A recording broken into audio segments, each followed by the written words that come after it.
Markus 16 ayat 1-8 demikian.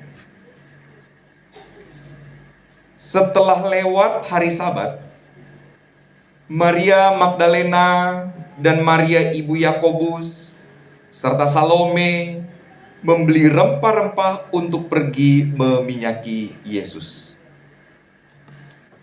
Pada hari pertama minggu itu, pagi-pagi benar, setelah matahari terbit, pergilah mereka ke kubur. Mereka berkata seorang kepada yang lain, "Siapa yang akan menggulingkan batu itu bagi kita dari pintu kubur?" Namun ketika mereka melayang pandang, tampaklah batu itu sudah terguling. Batu itu memang sangat besar. Mereka masuk ke dalam kubur dan melihat seorang muda yang memakai jubah putih duduk di sebelah kanan. Mereka pun sangat terkejut. Tetapi orang muda itu berkata kepada mereka, "Jangan terkejut. Kamu mencari Yesus orang Nazaret yang disalibkan itu. Ia telah dibangkitkan. Ia tidak ada di sini. Lihat, inilah tempat mereka membaringkan dia. Sekarang pergilah.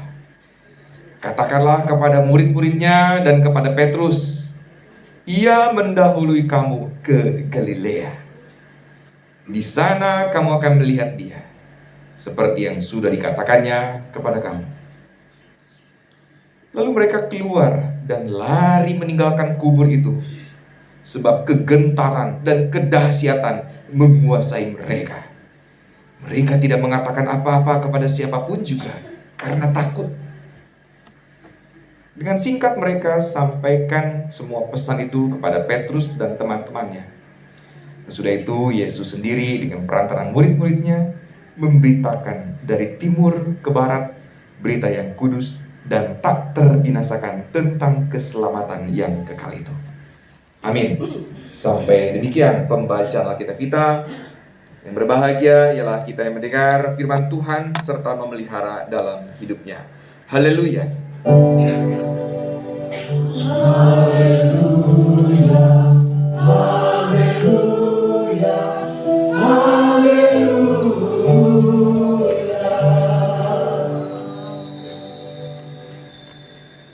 Bapak Ibu, saudara-saudari, anak-anak Yesus Tuhan, selamat Paskah. Selamat Paskah. Sukacita nggak sih? Sukacita dong, gitu ya. Ya, sesudah kita melewati masa-masa penghayatan dan perenungan 6 minggu Prapaskah, lalu kita menjalani dari hari suci, Kamis Putih, Jumat Agung, Sabtu Sunyi tadi malam. Dan hari ini kita boleh menikmati kesukacitaan dengan menghayati bahwa Yesus bangkit. Kebangkitannya menjadi tanda kemenangan atas kematian. Kebangkitannya menjadi harapan buat kita semua yang percaya. Kalau sebelumnya selalu saja dibayang-bayangi ketakutan karena mati dianggap sebagai akhir hidup manusia, maka peristiwa kebangkitan Yesus mengalahkan semua itu, mendobrak semua itu, bahwa kematian bukanlah akhir dari kehidupan. Karena dari kematian kita akan mendapatkan kebangkitan bersama dengan Kristus. Hal ini tentu berbeda dengan kebiasaan umum, dengan pandangan umum, dari cerita-cerita, kisah-kisah, epos-epos, kisah kepahlawanan yang selalu biasanya berakhir dengan kematian. Bapak Ibu suka nonton film? Ada film tuh yang cukup fenomenal dan endingnya tuh agak-agak ya ngeri-ngeri sedap gitu ya. Tentang Avenger. Yang terakhir tuh apa? Infinity War ya? Ya, Endgame ya. Endgame, Infinity War. Di situ ada peristiwa-peristiwa tragis kan ya? Sosok pahlawan super kalah juga gitu kan. Siapa yang kalah? Banyak loh ya. Kita sebut saja Iron Man.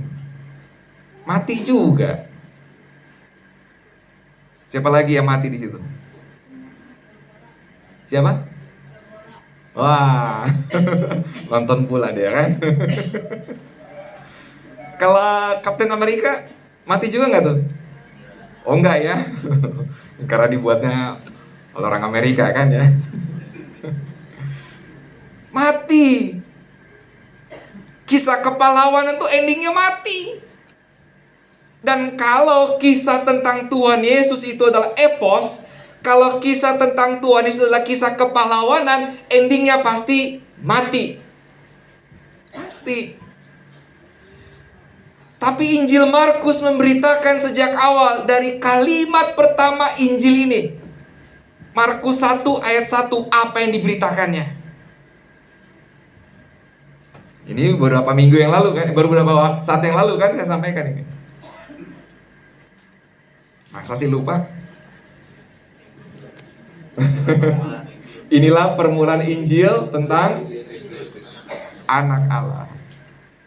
Ini bukan kisah kepahlawanan Bapak Ibu. Permulaan Injil Markus sudah tegas mencerita atau memberikan statement. Ini tuh kisah tentang anak Allah.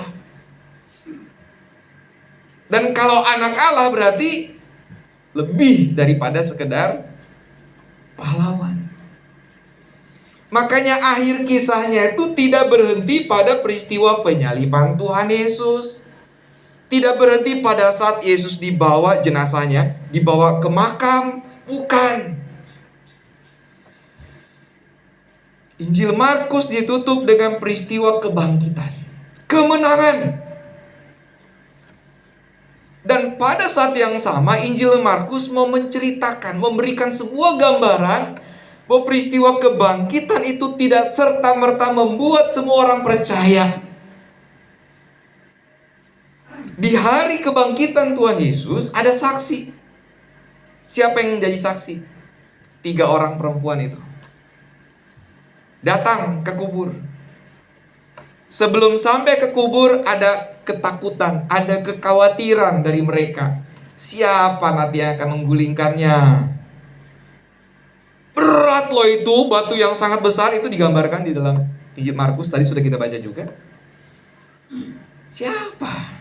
Kita 3 orang perempuan.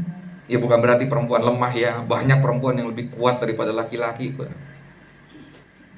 Tapi dalam bayangan mereka siapa yang akan membantu gitu loh. Itu baru dalam bayangan. Saat mereka datang, mereka melayang pandangnya, melihat ternyata sudah terbuka. Terkejut, digambarkan lagi oleh Injil Markus, mereka terkejut. Tidak pernah ada dalam bayangan mereka Yesus itu akan bangkit. Walaupun hari-hari sebelumnya Yesus itu berulang kali memberitakan bahwa ia akan menderita, ia akan mati, tapi dia akan bangkit. Dia berkali-kali menyampaikan itu kepada para murid, dan tentu perempuan-perempuan ini yang juga dekat dalam lingkarannya Tuhan Yesus tahu tentang hal itu. Tapi apa yang disampaikan oleh Tuhan Yesus nampaknya itu seperti angin lalu saja di waktu-waktu yang sebelumnya. Tidak mereka ingat. Jadi jauh dalam bayangan mereka bahwa Yesus akan bangkit. Jauh dari dalam bayangan mereka untuk percaya bahwa peristiwa seperti yang Tuhan sudah sampaikan itu akan terjadi. Itu jauh dalam bayangan mereka. Dan itu terbukti pada hari itu. Terkejut mereka. Terkejutnya berhenti di situ? Enggak, Bapak Ibu. Terkejutnya itu masih berkelanjutan. Di situ ada sosok anak muda. Bolehlah kita menerjemahkannya dengan malaikat. Bolehlah begitu, nggak salah kok. Dan malaikat ini sudah menyampaikan, dia sudah bangkit. Apa perempuan-perempuan ini langsung percaya? Seandainya Bapak Ibu sekarang, seandainya kita berandai-andai, pagi-pagi nih, lebih pagi dari ini. Tadi pagi Ibu berangkat, Bapak Ibu berangkat jam berapa? Jam 5 dari rumah? Setengah 6. Setengah 6, jam 5. Atau ada jam setengah 3. Siapa tahu kan barengan sama teman-teman saudara kita yang sahur gitu kan, ikut datang. Mas, kalau kita sekarang lumayan lah, masih ada banyak sudah ada banyak lampu kan, lampu penerangan di jalan. Bapak Ibu bayangkan, saat itu pagi-pagi buta, saat matahari baru terbit, baru kelihatan lembayung fajarnya gitu kan ya. Jalan-jalan juga mungkin kesandung-sandung gitu kan ya. Bayangkan suasana seperti itu, masuk ke dalam kubur, lalu ada sosok orang muda bilang, sudah bangkit nih. Seandainya Bapak Ibu yang menjadi saksi peristiwa kebangkitan Tuhan Yesus, coba di hati, di pikiran, apa yang dirasa, apa yang dipikirkan. Itu yang paling utama. Yang pertama itu takut. Apalagi kita nih orang Indonesia, jangankan lihat kubur yang terbongkar, ada kebangkitan gitu kan ya. Siang-siang aja lihat kuburan kadang-kadang cek orang Sunda mah apa tuh, ngeri-ngeri sedap gitu kan ya. Ada rasa-rasa yang agak lain gitu loh. Iya enggak? Tapi kalau orang yang nggak peduli dengan itu sih cuek-cuek aja sih, itu kan ada aja yang begitu gitu. Tapi umumnya orang Indonesia yang selalu punya bayang-bayang gitu kan ya, kuburan itu tempat orang mati banyak hantunya. Ngeri gitu loh Bapak Ibu, ngeri-ngeri sedap. Jadi boro-boro percaya bahwa Yesus bangkit, mengalahkan ketakutannya aja itu masih berproses dia. Masuk akal ya? Jadi ketika ada anak muda, ada orang muda, malaikat itu mengatakan sudah bangkit. Sekarang pergilah. Boro-boro ngerti, boro-boro fokus pada perintah itu. Yang ada kabur, betul. Kalau kata orang Betawi, ngebecir. Ngacir, udah ngacir itu. Ngacirnya bukan ngacir karena memang mau menceritakan ini udah bangkit, bukan. Ngacirnya itu karena takut. Injil Markus di sini memberitakan dua hal berdampingan. Yesus yang bangkit adalah sebuah peristiwa real, dibarengi dengan peristiwa orang-orang yang menyaksikan itu tapi belum percaya. Itu digambarkan. Injil Markus di akhir dari narasi ini, di penghujung narasi lebih tepatnya, di penghujung narasi ini memberitakan itu, bahwa ternyata peristiwa kebangkitan Tuhan Yesus itu tidak serta-merta membuat orang langsung percaya. Tapi itu tidak berlangsung lama. Karena narasi masih dilanjutkan, bahwa ternyata pemberitaan tentang Yesus yang bangkit itu memang akan dilanjutkan, diteruskan. Maka sekali lagi tegas mau mengatakan bahwa Injil Markus dari awal mau berbicara tentang anak Allah, dan endingnya adalah kebangkitan, bukanlah kematian. Ketika menyaksikan kebangkitan itu, ketika mereka sudah dipulihkan dari rasa takutnya, mereka mulai menceritakan peristiwa kebangkitan itu, yang bahkan di dalam Injil Markus digambarkan sebagai sebuah berita yang tak terbantahkan, berita yang tidak dapat luntur begitu. Itu akan disampaikan terus-menerus. Itu disampaikan. Injil Markus memberitakan hal itu. Dan mereka kemudian menceritakannya dengan sukacita, mereka menikmatinya dengan sukacita, mereka bahkan memiliki energi dan semangat baru. Bapak Ibu, peristiwa kebangkitan Tuhan Yesus yang kita rayakan setiap minggu, tiap minggu loh. Sebagai pengingat saja Bapak Ibu, kita tuh berkebaktian di hari Minggu itu karena kita merayakan Paskah. Makanya kita berbeda dengan tradisi orang Yahudi. Orang Yahudi hari perkumpulannya adalah hari Jumat. Hari perhentiannya di hari Sabat. Ibadah mereka di hari Sabat. Ya, kelanjutan dari hari Jumatnya, hari perkumpulannya. Nah, kalau kita merayakannya di hari Minggu, sebagai apa? Pengingat perayaan kebangkitan. Tiap minggu mestinya kita merayakan kebangkitan itu. Tiap minggu mestinya kita hadir dalam kesukacitaan. Makanya tadi saya mengawali renungan ini dengan pertanyaan soal rasa. Sukacita ya kita ya. Sukacita. Dan ini yang harus muncul. Menginspirasi kita dari waktu ke waktu. Bahwa kita berdosa, bahwa kita punya banyak salah, bahwa kita memang harus mengaku dosa, mengaku salah. Itu tidak menjadi penghalang untuk kita bersukacita memberitakan kebangkitan Tuhan. Makanya kalau tiap minggu wajahnya wajah sayu, wajahnya wajah penuh kerut gara-gara sebel sama orang, benci sama orang, wajah yang menggambarkan sakit hati, kita harus berproses. Ubah itu menjadi sukacita. Tuhan, sakit hatiku sudah dikuburkan bersama dengan kematianmu. Sekarang hari Minggu, aku membangkitkan jiwaku dengan sukacita. Aku mau mengampuni, aku mau memaafkan, sakit hatiku aku mau pulihkan. Tiap minggu, Bapak Ibu. Kalau ada rasa-rasa yang tidak sedap di dalam hati, dan itu sudah bertumpuk lama, sudah berminggu-minggu, minggu mah baru dekat. Kalau sebulan, 2 bulan, bulan mah masih dekat. Kalau sudah setahun, 2 tahun, 10 tahun, masa ya begitu? Masa kita masih memendam kematian itu, kehidupan kita itu yang lama? Masa ya kita tidak menghayati peristiwa kebangkitan ini dengan keceriaan, dengan sukacita, dengan hati yang baru, dengan jiwa yang baru? Tuhan sudah bangkit. Jiwa kita sudah dibangkitkan bersama dengan Kristus. Jiwa kita yang lama sudah dikuburkan. Jangan bawa-bawa lagi. Jangan seperti gambaran seorang kakek yang baru dari pasar mau pulang, terus ada tetangganya bawa mobil pick up. Oke, ayo pulang bareng yuk. Ayo naik bawa barang-barangnya. Oh ya, terima kasih. Naiklah dia, tapi barang-barangnya masih dipikul.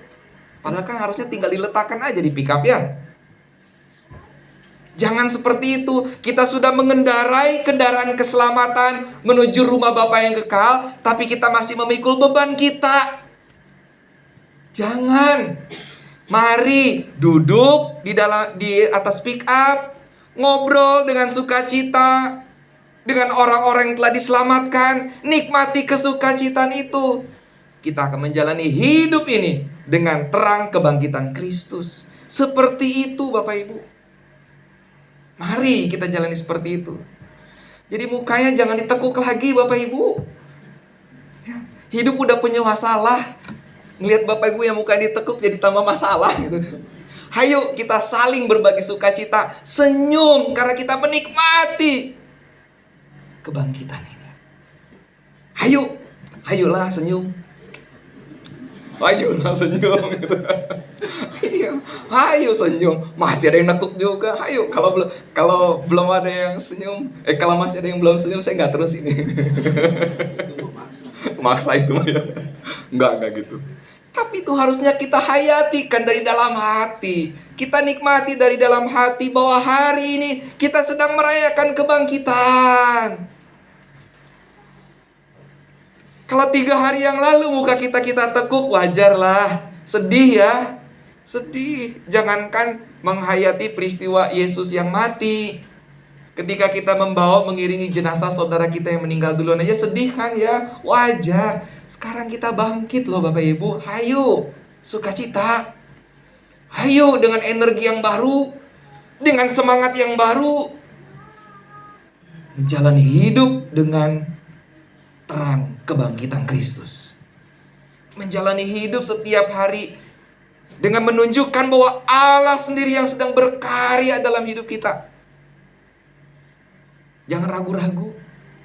Jangan sampai sukacita kebangkitan Tuhan Yesus ini kalah dengan masalah-masalah hidup kita, dengan pergumulan-pergumulan hidup kita, dengan beban-beban pikiran kita. Jangan sampai kalah itu.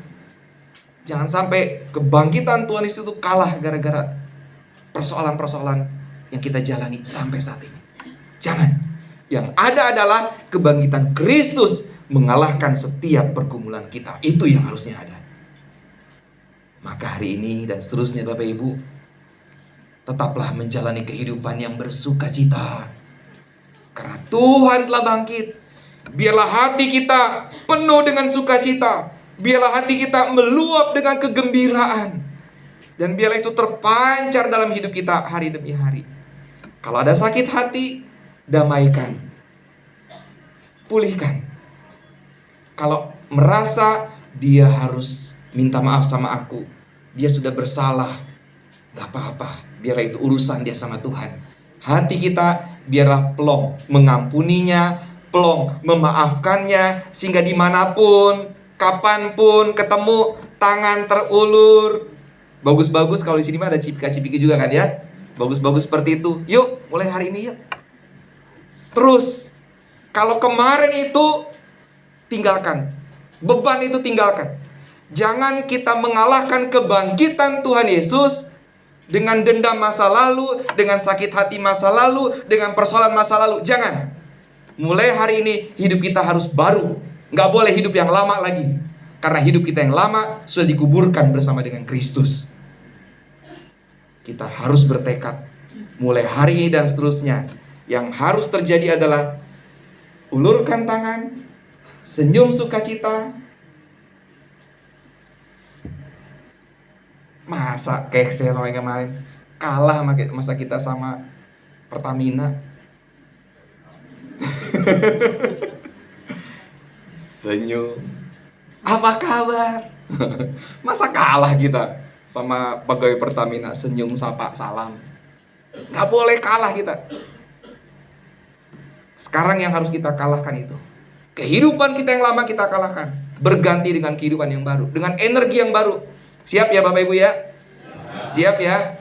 Mulai hari ini dan seterusnya, siapkan tangan terulur, salam, senyum, sukacita, bagus-bagus cipika-cipiki, boleh gitu ya. Kan kita mah gak kenal yang bukan muhrim ya. Boleh kita mah ya, gak apa-apa gitu ya. Biarkan kehidupan jemaat ini, GKP Jemaat Seroja, betul-betul menjadi kehidupan persekutuan yang penuh sukacita. Nikmati itu Bapak Ibu. Mari kita jalani hidup ini dalam terang kebangkitan Tuhan Yesus. Tuhan berkati. Amin.